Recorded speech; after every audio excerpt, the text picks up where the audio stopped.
think I should know all about white men already. After all, I've been surrounded by them from kindergarten on. I should at least be close to a handful, right? Enough to counter any ignorant stereotypes I might develop.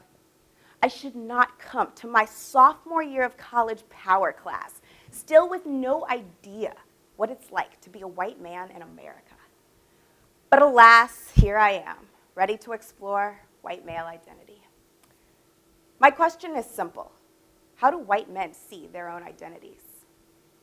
I suppose I began asking myself this question in the 8th grade. There was this boy, Drew Kaplan. By 8th grade, Drew had decided he was ghetto. When greeting me or one of the other 10 black kids in the class, he would perk up with a, "Yo, what up, dog?" and alter his grammar. He often proclaimed that he was, in fact, blacker than us, and always made sure to ask about the latest Soulja Boy song. At the end of the year, he wrote in my yearbook a simple, "I am so ghetto. Love, Drew." At our predominantly white private school, Drew was determined to assert his blackness. Drew Kaplan was white. I observed this racial curiosity in many white male classmates growing up. I just didn't get it. I knew they thought being black was cool, but what was so uncool about being white? It was like being a white guy was just too normal. At least white girls could join student groups exploring women's issues. But for white men, there was nothing but blandness and ubiquity. I suppose this is when I first became fascinated by white males. Their identities were like that of an alien creature. I could only imagine what they thought of themselves. How important did they see race and gender in their lives? What is it like to be part of the most privileged demographic in the world?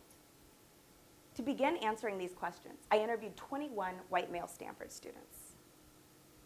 I'm going to tell you all 3 stories to illustrate 3 claims. Story 1, Thad Davis. Thad knows he's technically a white man, but he doesn't feel like one. Asked to describe his identity, he thinks of his height and intellect. Growing up, Thad's parents never stressed the fact that he was white or male. He says, "Race just hasn't been part of my life." Thad brings me to claim number 1. White men often don't identify strongly as white men.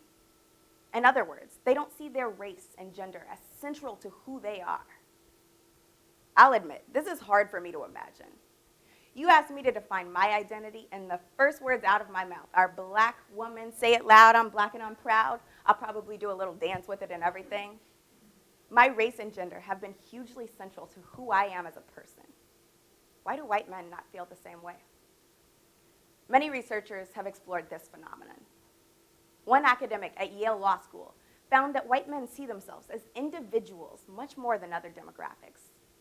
They are less likely to identify based on large group memberships like race and gender.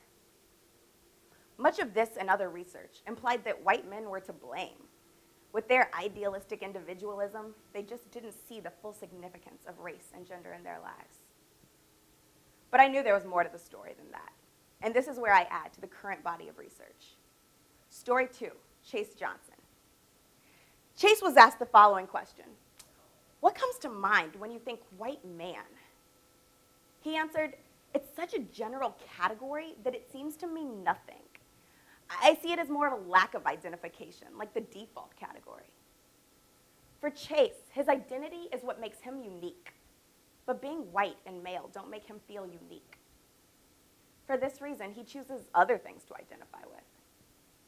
Sociologist Sally Robinson describes this as the unmarked white man in America.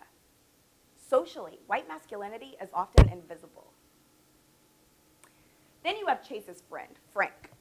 When Frank thinks white man, he thinks of unfair oppression. Images of slavery and Native American genocide come to his mind.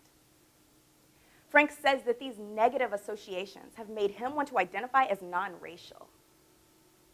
Researchers at the University of Santa Cruz find white guilt to be the result of this negative association. White men often feel guilty for their whiteness. But I would argue that on another level, this negativity actually prevents white men from identifying strongly with their whiteness. And thus, Chase and Frank bring me to my second claim.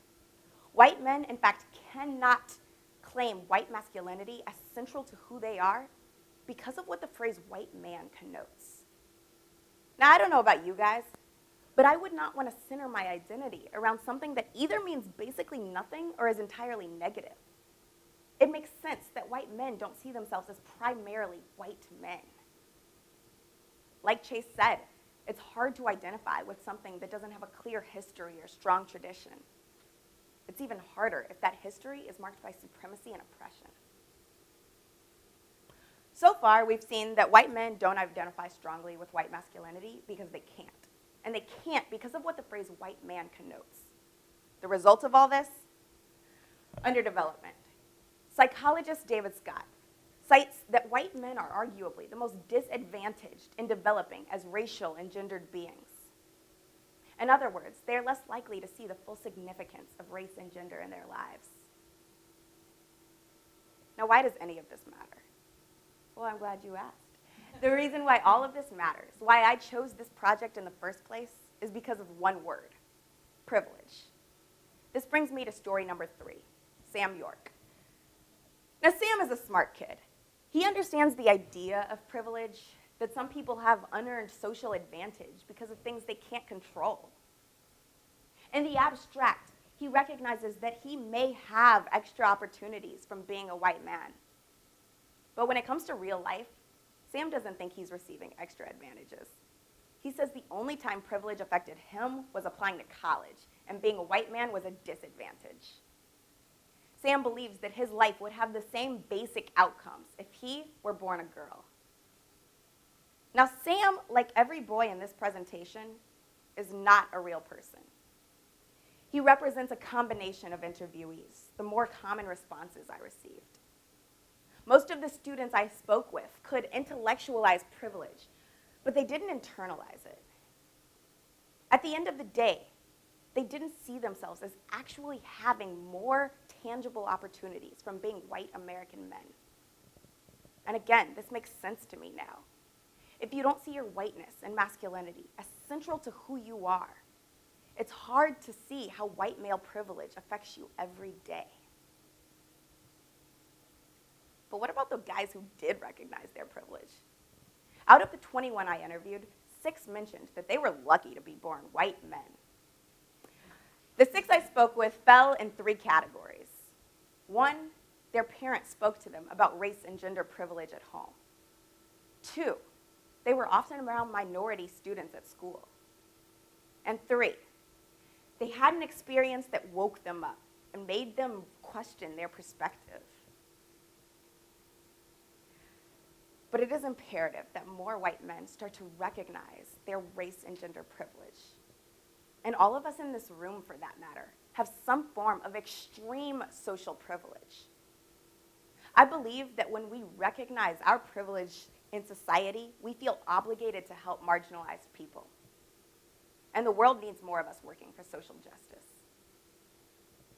So to wrap up, I'm starting to get it. Drew Kaplan's not such a mystery anymore. Now, whenever I want to complain about how white men just don't get minority issues, I'll step back and say, I'd probably think the same way if I were born white and male. And plus, way more of them get it than I thought. If nothing else, this project has made white men feel more human to me. Thank you.